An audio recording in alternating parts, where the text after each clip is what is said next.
Tonight on this special edition of Nebraska Nightly. We'll be looking back on highlights from stories we've covered this semester, including what the legislature has been up to, and the Sexual Assault Awareness Special Edition. This is Nebraska Nightly.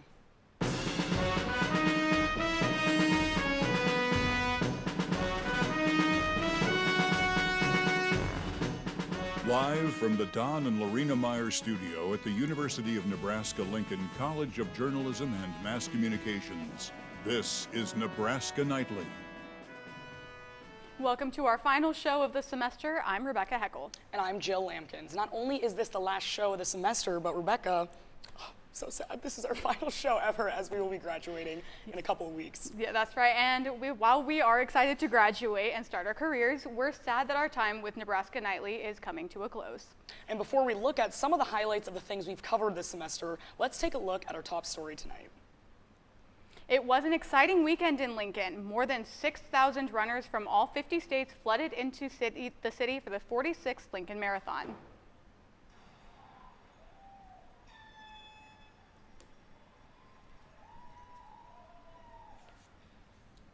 It was an extremely early morning for those involved in the marathon, with some organizers getting to the starting line as early as 3 a.m. Busy roads in Lincoln were all but shut down Sunday morning as runners took off through downtown Lincoln, heading out all the way to Holmes Lake. The Lincoln Marathon is a huge event to pull off, which the director said wouldn't be possible without 2,000 volunteers. Current Nebraska Governor Jim Pillen was elected to office in November 2022. He took office on January 5th. Pillen ran on a platform of core conservative values, including cutting taxes and government spending and reducing restrictions on businesses.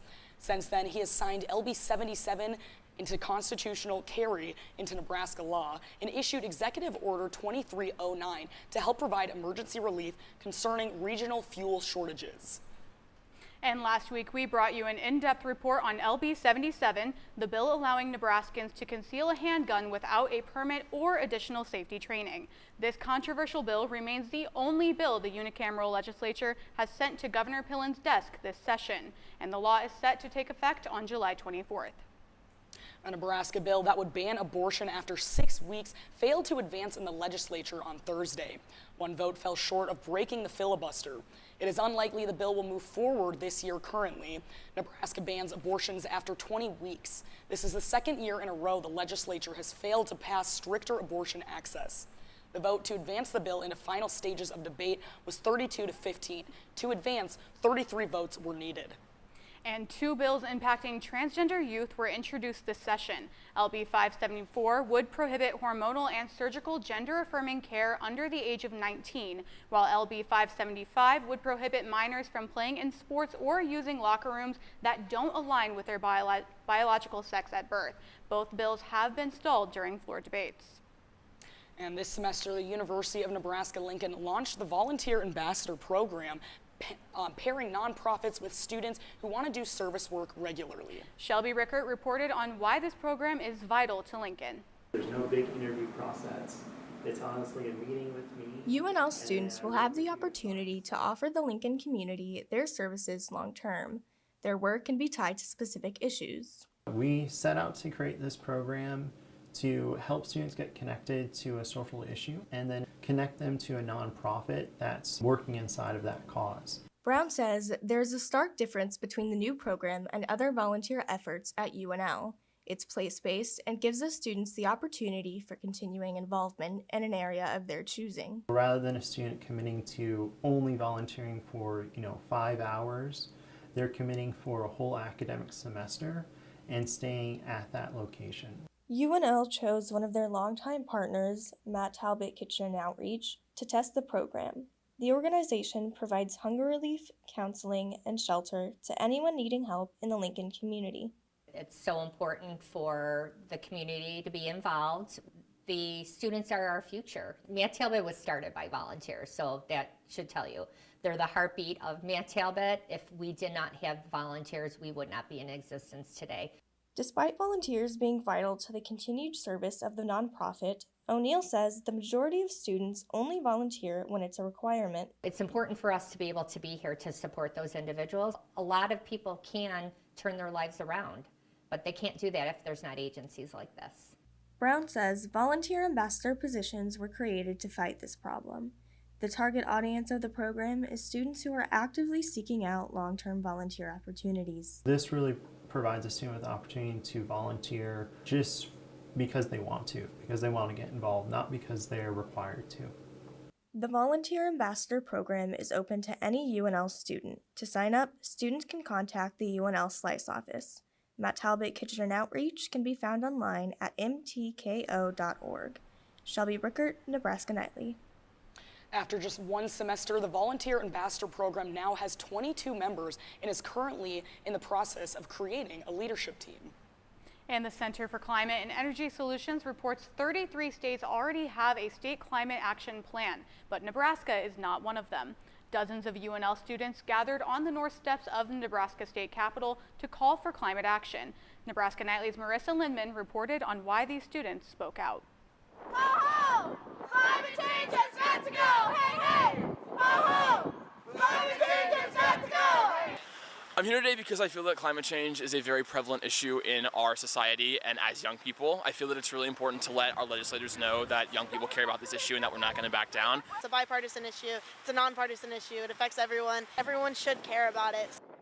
Embrace Nebraska is a local group responsible for organizing last Friday's rally, and they have 5 demands for the legislature. Implement a state climate action plan. Transition to regenerative agriculture. Harness renewable energy potential. Prioritize public transportation. And protect our water resources. Really, we want people to take action on climate change because that looks different for everybody, but this is a global effort and we have to do our part here in Nebraska. For some students, the climate strike provides a sense of community. Sustain UNL President Rachel Summers says environmental work can be isolating, but this event reminds her people care. To kind of be here today and see how many people really do care and are spending their Friday in this kind of cold weather, just going out is just really amazing to see. So I want people to know that they're not alone and that there are other people that care about it. And Nebraska has been offered $3 million through the Inflation Reduction Act to develop a state climate action plan. But in order to access these funds, they have to submit an initial plan to the Environmental Protection Agency by March 1st of 2024. Sexual Assault Awareness Month was first observed nationally in April of 2001. Today, there are many organizations that advocate for sexual assault and harassment awareness. Nebraska Nightly's Macy Neumeister joins us live in studio. Please be aware that the following content could be triggering or distressing. The National Sexual Violence Resource Center provides research tools to advocates working to end sexual harassment, assault, and abuse within the understanding that ending sexual violence also means ending racism, sexism, and all forms of oppression. Hallie Nelson from NSVRC spoke with me why this year's theme is Drawing Connections, Prevention Demands Equity.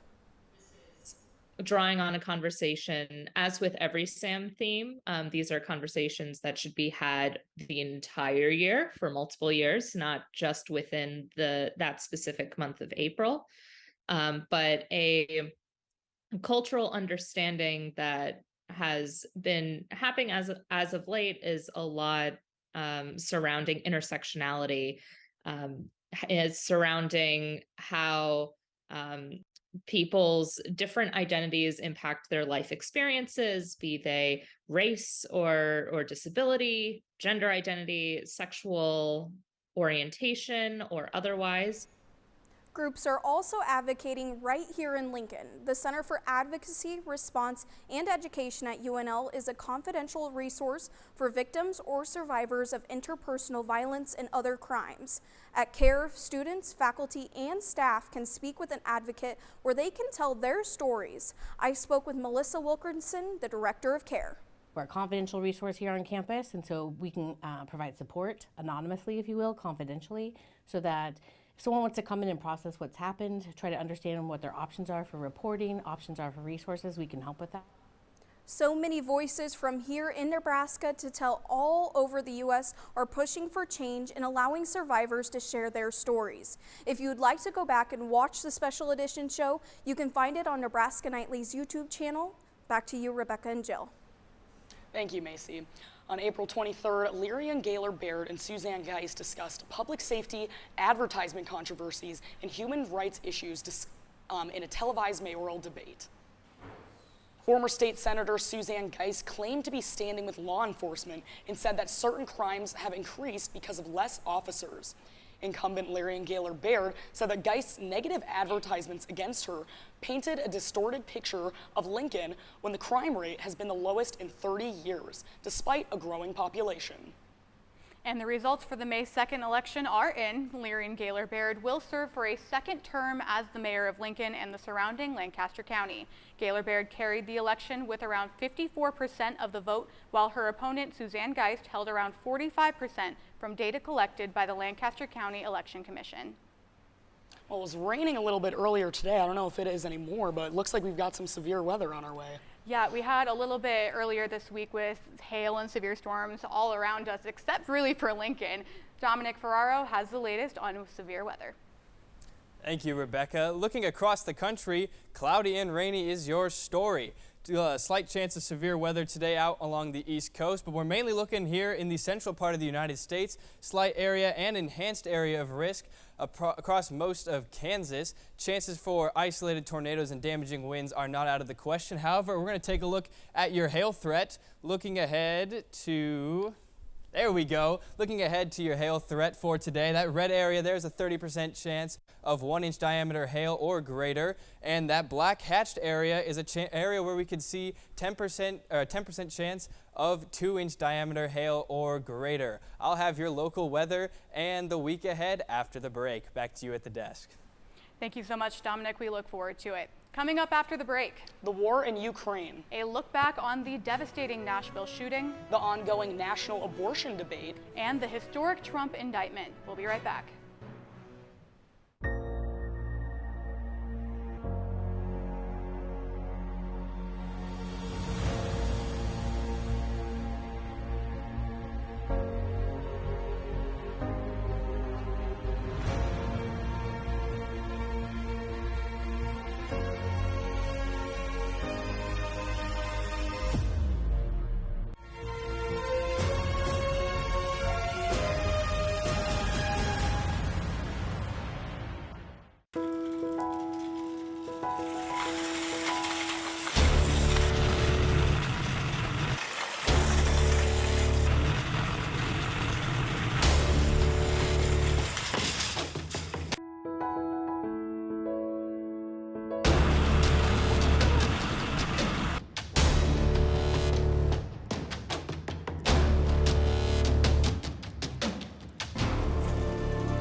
Of the 40 million tons of plastic waste generated in the U.S. in 2021, only 5%, or 2 million tons, was recycled.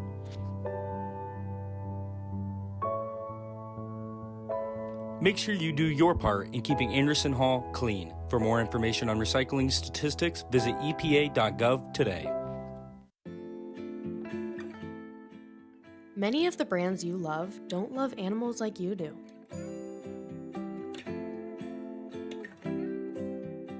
Look at the labels of products you use for a bunny logo signifying they don't lab test on animals.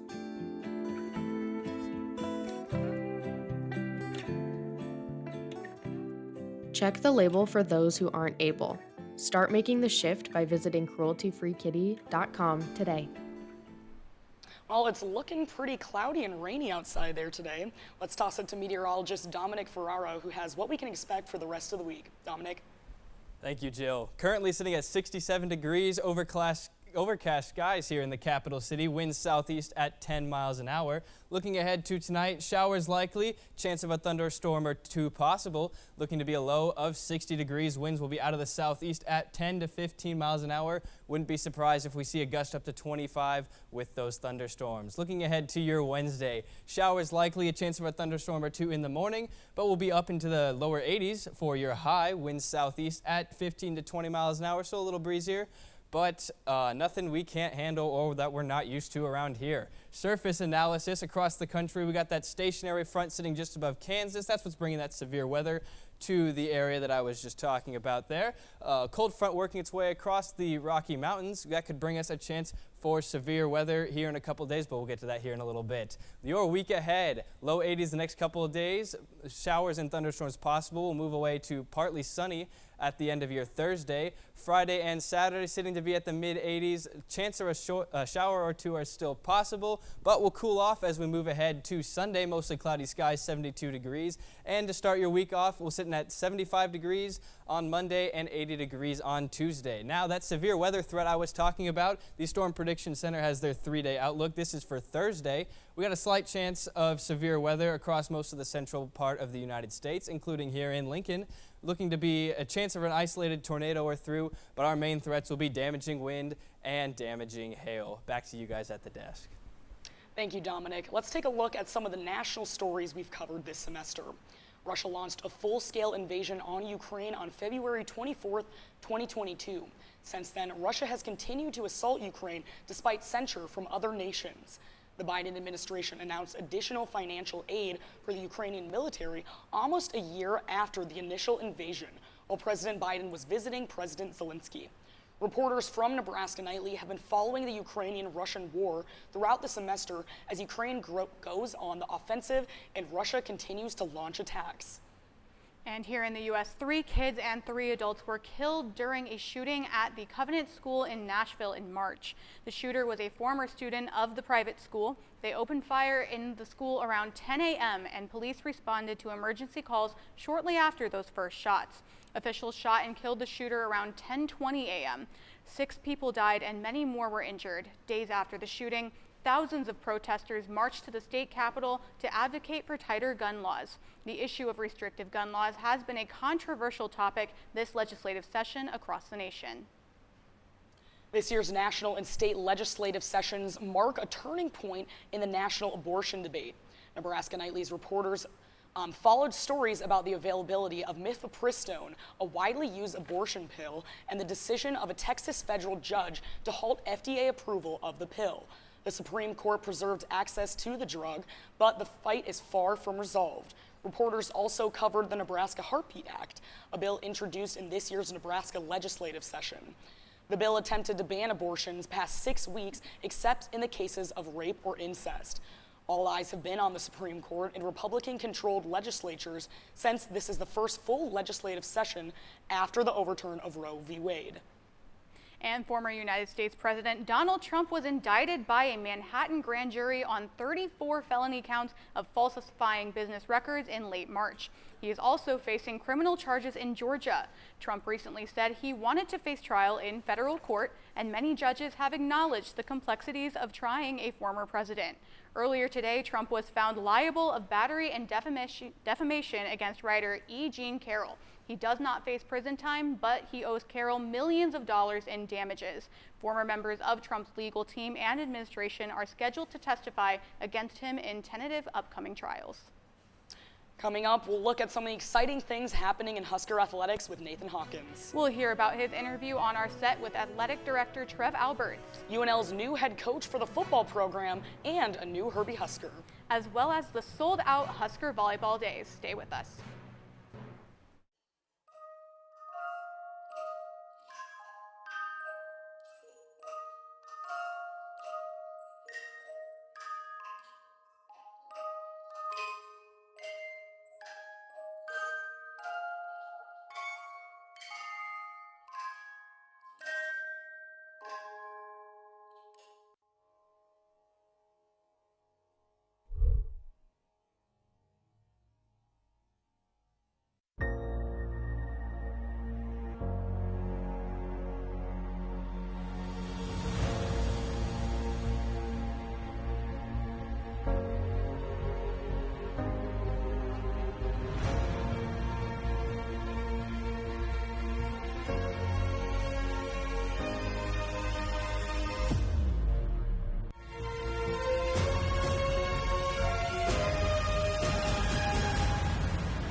Need for blood never stops. And at the Nebraska Community Blood Bank, your blood could help save lives. Right now, only 7% of the population donates blood.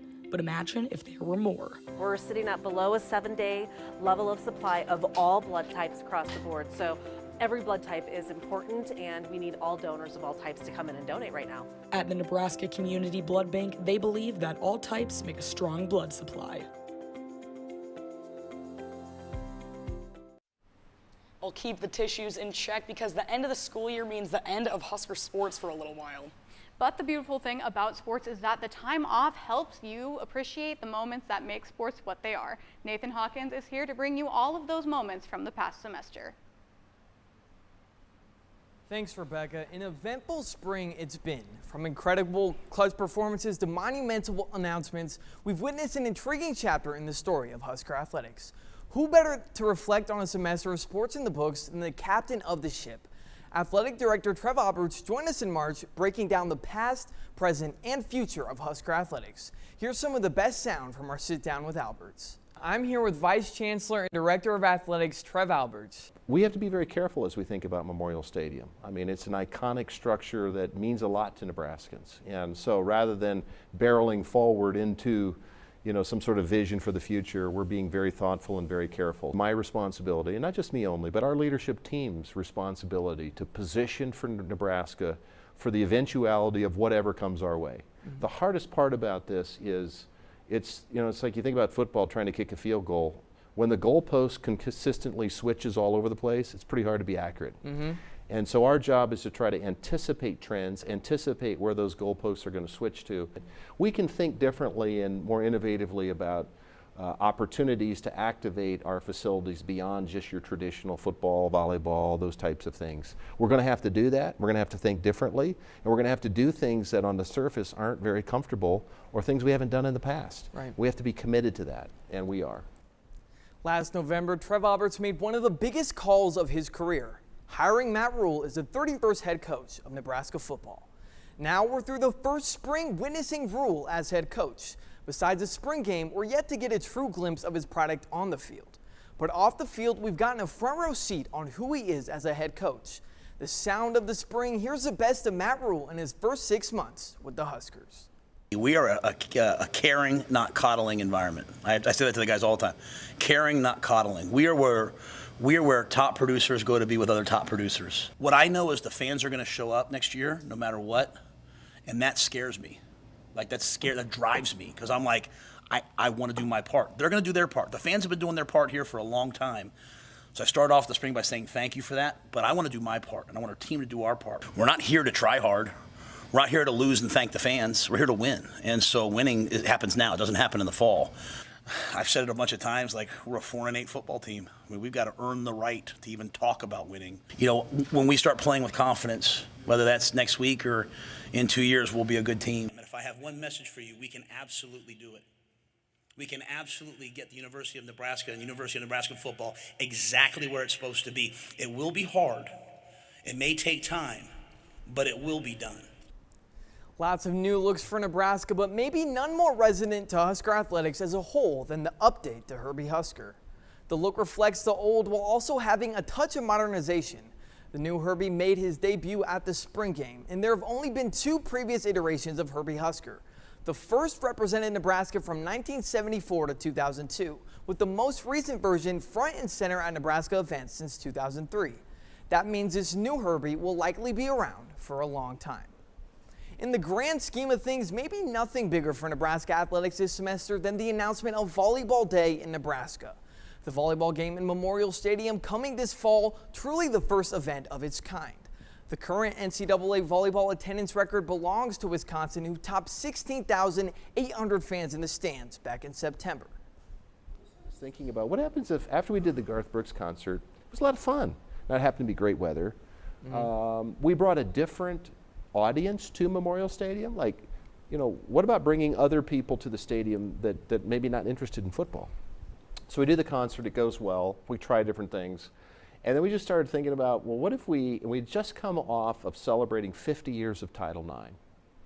And the impact of volleyball in the state of Nebraska, not just in Lincoln, is so large. And so we just thought about, hey, well, how about celebrating volleyball, celebrating women's athletics, and doing it in the most male venue there is, and do everything for those young women that we do for football, like the tunnel walk and, you know, flyovers and all that great stuff.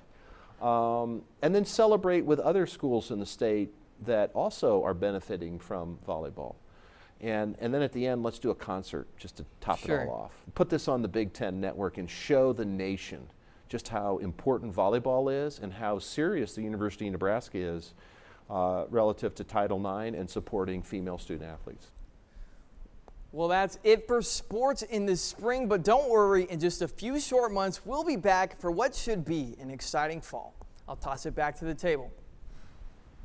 Thank you, Nathan. I gotta say, with Matt Rule and Trev Alberts, they just make a great team. I'm excited to see what they'll do next year. Yeah, well, I won't actually be here because I'm going a ways away, but I hope they do really well. You think you're still gonna cheer the Huskers on, though? Absolutely. All right, good. Husker forever. Making sure, Rebecca. Coming up next. Highlights from entertainment we brought to you throughout the semester. And a special message to the people that have made Nebraska Nightly possible, all after the break. Many of the brands you love don't love animals like you do.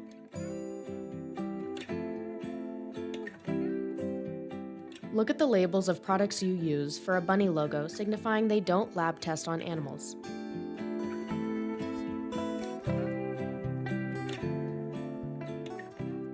Check the label for those who aren't able. Start making the shift by visiting crueltyfreekitty.com today.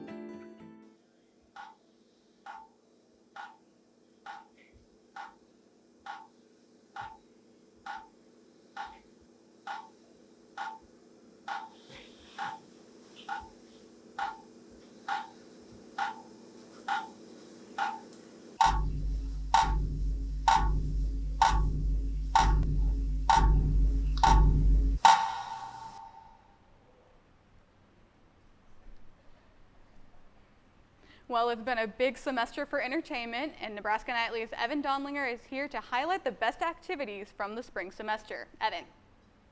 Thanks, guys. We covered a lot of movie releases over the semester, but a resounding crowd favorite seems to be Cocaine Bear. The gory tale of an apex predator hopped up on cocaine was able to gross $89 million worldwide on a $30 million budget, making it an overall success. The real-life Pablo Escobar is taxidermized in a mall in Lexington, Kentucky if you want to meet the star yourself. For an experience you can enjoy in the comfort of your own home, stream Cocaine Bear on Peacock today. Now, if you're not a movie person and prefer to watch live theater, we covered plenty of those for you as well. At The Lead, we let you know about the hilarious Book of Mormon, Legally Blonde, Madagascar the Musical, and even Jagged Little Pill. Or for those who are looking for student productions, we showcase plenty of shows out of the Nebraska Rep and Nebraska Wesleyan Theater. We will always showcase the arts here, but if you want to look forward, the 2022 and 2023 and 24 shows are now on the Lead Center's website. So check those out for next semester. And for those hungry for knowledge and adventure, we showcase plenty of options for you here as well. Morrill Hall hosted a plethora of Investigate events where people of all ages could get their hands on the science of our world and the universe beyond. And the Outdoor Adventure Center had quite a few outdoor adventures, believe it or not, for anyone and everyone to partake in, like a hiking trip to witness the magnificent sandhill cranes migration. For more opportunities to broaden your horizons, visit events.unl.edu. And now, more on a personal note, we'd like to take this time to thank our phenomenal graduating seniors for all their hard work with Nebraska Nightly. All of us here are truly grateful for everything they've done for us, and we are so excited to see them flourish in the quote-unquote real world. So, thank you to Haley Ryerson, Aaron Mittleiter, Anna Thurston, Carmela Latuga, Jill Lampkins, Rebecca Heckel, and Hannah Christensen for all their hard work and dedication to Nebraska Nightly. Now, back to you at the desk. Well, thank you so much, Evan. Before we go, we wanted to thank our 10 professionals and residents that have helped all of the people working on Nebraska Nightly.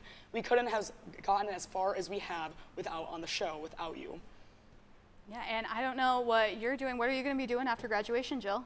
Yeah, so I'll be moving to Omaha. I'll still be here in Nebraska working at Channel 3 News Now. How about you? I will be heading 20 hours to the east into North Carolina, where I'll be reporting for News Channel 12 in New Bern. There you go. Well, I look forward to seeing you out in North Carolina. Thank you all so much for watching this semester. Though we may not be here, Nebraska Nightly will return in the fall. Good luck on finals and have a great summer break.